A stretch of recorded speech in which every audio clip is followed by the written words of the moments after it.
Hello, hello! Maayong adlaw! Kumusta mo diha?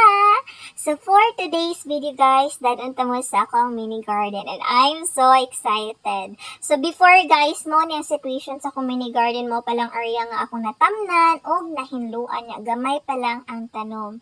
So nama ko bikan time guys, sa mo to naka-decide ko nga maghinlo sa among luyo. Unya gikan ko naglaba, naghinluan na. So gusto na ko isahon na lang ni ang akong kakapoy ba. Hoy! So mga to guys, hago kaayo ang inyuhang ante. So mga to naghaling ko guys, kay daghan jud kay glamok niya. Mo to nagjacket-jacket ko balag igang kaayo no, agwantahon na lang gid ni kay daghan kay glamok basig himong tag konsumo sa lamok ani. So mga to guys, nag-continue na ko sa ako ang paghinlo. Then lipay kay ko guys, ay kabalugid ko nga bisan hago siya. Nya kanang mupot lang gid ka gloves sa imong ginahimo. Kabalugid ka nga success ug adunay maayo nga resulta.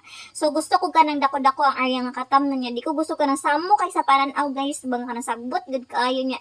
Lain kay itaak-taak, lain kay lakaw-lakaw niya. Sagbot kaayo no. So ikupang kuha na ko tong mga kahoy guys nga nastakikan pasugod pagpanday sa balagi katayan na lang na siya mga sagbot. Sumoto inyong ante nga muranag angkol. So this is the result guys. So limpyo na gid kaayo siya no. O, di ba? Murag-murag wa.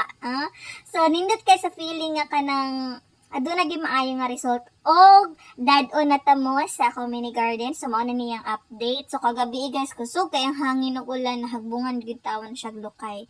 So mao pa lang ni ang alagbati. Pero nakuhaan na nako nag mga dahon-dahon gamay pa lang kay gusto ko muhigop og sabaw ato guys no nya wa jud koy dahon-dahon ba no. So mao na ni ang tanglad alagbati nya nagtanong na pug bag-o kay gusto ko daghan gyud kaayo siya nya sayan tapad guys wala pa kayo nagano pero nagsidling na ang karabansus din na guys nga akong gitanom. Then ang sitaw ug ang malunggay nga gitanom sa kumbana. So I'm so excited nga kanang mulabong na ni siya, managko na ni siya og mamunga siya guys no. Salamat sa Ginoo nga kanang gitagaan gitag kanang kaalam og kahibalo ba nga kanang makasurvive ta sa tong kinabuhi ba nga kanang di gid ta maglisod no. So, mao pa lang to ang update sa mini garden guys. Mao pa lang na ang tanom. Then excited ko nga i-update pa ta mo more labi na kanang managhan na ni siya mamunga og mulabong na gyud no. Unya managhan jud ang tanom. So thank you for watching guys. I hope nga dili mo magsawa sa pag-support sa kuha. Thank you and God bless. Bye-bye.